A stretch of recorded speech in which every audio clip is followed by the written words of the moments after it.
Hello बच्चों, deep study class में एक बार पुनः आपका स्वागत है। तो आज हम क्लास 10th एक्सरसाइज 1.1 का क्वेश्चन नंबर 4 पढ़ेंगे। कि क्वेश्चन नंबर 4 है, given that HCF of 306 and 657 is equal to 9, find LCM of 306 and 657। अर्थात इस क्वेश्चन में बोला गया है कि दो संख्याएं 306 और 657, 306 एंड 657 का एचसीएफ 9 है और इन्हीं दो नंबर्स का हमें एलसीएम ज्ञात करना है। इन्हीं दो संख्याओं का क्या ज्ञात करना है? एलसीएम। तो इसके लिए हम प्राइम फैक्टराइजेशन मेथड का यूज नहीं करेंगे, ठीक है ना। तो यहां पर इस क्वेश्चन को सॉल्व दूसरे मेथड से करते हैं। उसके लिए एक फार्मूला होता है, ये फार्मूला मैंने यहाँ पे लिखा है, product of two numbers equal to product of LCM and HCF.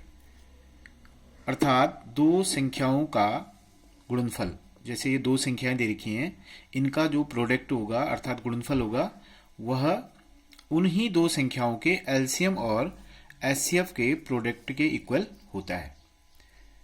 तो इस तरह से इस फॉर्मूले को आपने ध्यान में रखना है।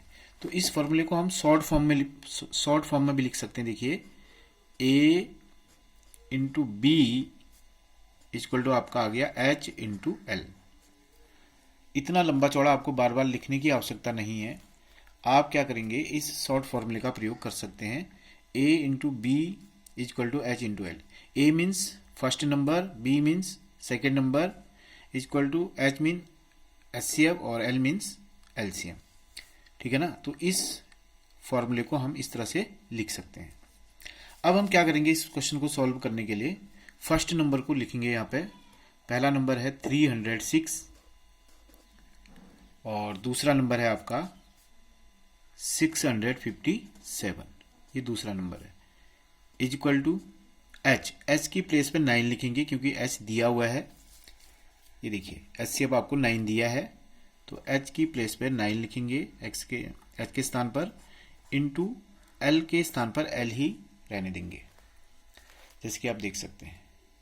तो अब क्या हुआ, देखिए 306 into 657 equal to 9 into L आ गया, ठीक है। अब क्या करेंगे, 9 इंटू एल को LHS में लिखेंगे, लेफ्ट हैंड साइड में। 9 into L equal to 306 into 657, ये इस तरह से हो जाता है। अब आगे कैसे होगा, देखिए आपको L निकालना है, L मीन्स एलसीएम। तो L इक्वल टू ये आ गया 306 इंटू 657 अपॉन 9।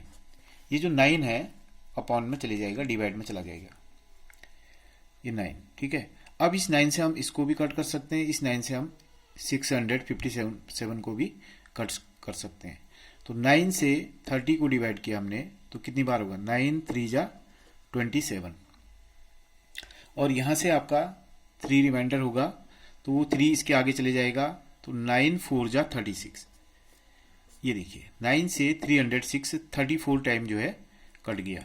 तो अब आपके पास क्या आया, देखिए L इक्वल टू आ गया 34 इंटू 657।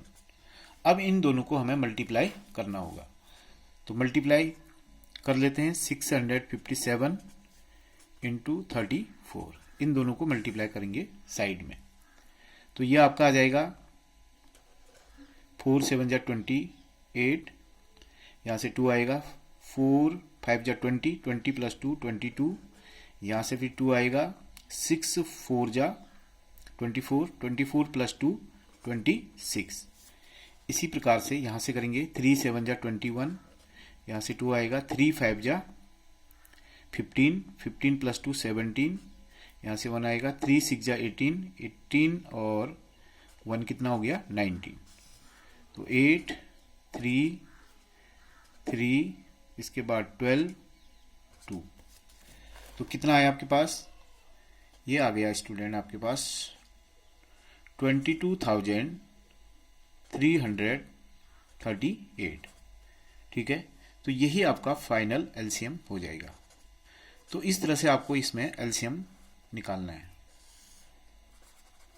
तो कितना आया एलसीएम आपका 22,338। क्लियर। तो काफ़ी सिंपल क्वेश्चन है ये और बार बार एग्जाम में पूछा जाता है। तो एक बार फिर से देखेंगे। देखिए हमारे पास क्वेश्चन था HCF of 306, 657 equal to 9, find LCM of 306, 657। अर्थात दो संख्याएं हैं 306 और 657 जिनका HCF आपको 9 दिया है और उन्हीं दो संख्याओं का आपको एलसीएम निकालना है। ठीक है। तो जैसे कि मैंने पहले भी बताया, इसके लिए आपको प्राइम फैक्टराइजेशन का यूज करने की आवश्यकता नहीं है। तो इस क्वेश्चन को देने का उद्देश्य यह है कि इस फार्मूले का प्रयोग इसमें किया जाए। फार्मूला क्या है? Product of two numbers is equal to product of their LCM and HCF. अर्थात दो संख्याओं का गुणनफल का मान हमेशा उन्हीं दो संख्याओं के एलसीएम और एचसीएफ के गुणनफल के इक्वल होता है। तो इस फॉर्मूले को हम शॉर्ट में इस तरह से लिख सकते हैं, a into B equal to H into L. A means first number, B means second number, H means LCF, HCF और एल मीन्स एलसीएम। तो इस फॉर्मूले में हम रख देंगे। देखिए फर्स्ट नंबर 306 था तो ए की प्लेस पे हमने 306 रख दिया, बी की प्लेस पे हमने 657 लिख दिया और एच की प्लेस पे 9 लिख दिया, क्योंकि एच आपको गिवन है। ये देखिए दिया हुआ है, एचसीएफ 9 है। ठीक है। तो इसलिए हमने क्या किया, एच की जगह पर 9 लिख दिया इंटू एल। ठीक है। तो एल की जगह पर एल लिखा रहने देंगे। अब क्या करेंगे, क्योंकि जिसकी वैल्यू निकालनी होती है उस टर्म को या उस साइड को हमेशा एलएचएस में लिखना चाहिए।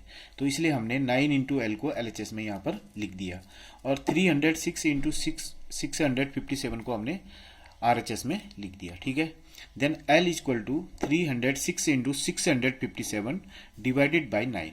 तो ये जो 9 है इसकी डिवाइड में चला गया। अब क्या करेंगे, 9 से 306 को कट करेंगे, अर्थात 9 से 306 को डिवाइड करेंगे। तो 9 से 306 34 टाइम आपका डिवाइड हो गया और इंटू 657 यहाँ पर लिखा हुआ है। अब हम अगली लाइन में क्या करेंगे, then L equal to 34 into 657। अब हम 34 और 657 को आपस में मल्टीप्लाई करेंगे। तो मल्टीप्लाई हमने यहाँ पर किया हुआ है, तो हमारे पास आया 22,338। तो एलसीएम क्या आ गया बच्चों आपके पास 22,338। ये आपका इसका फाइनल आंसर हो गया। क्लियर हो गया। तो ये जो क्वेश्चन था बच्चों काफ़ी महत्वपूर्ण था, तो इसलिए इसको आप प्रैक्टिस करेंगे इसकी।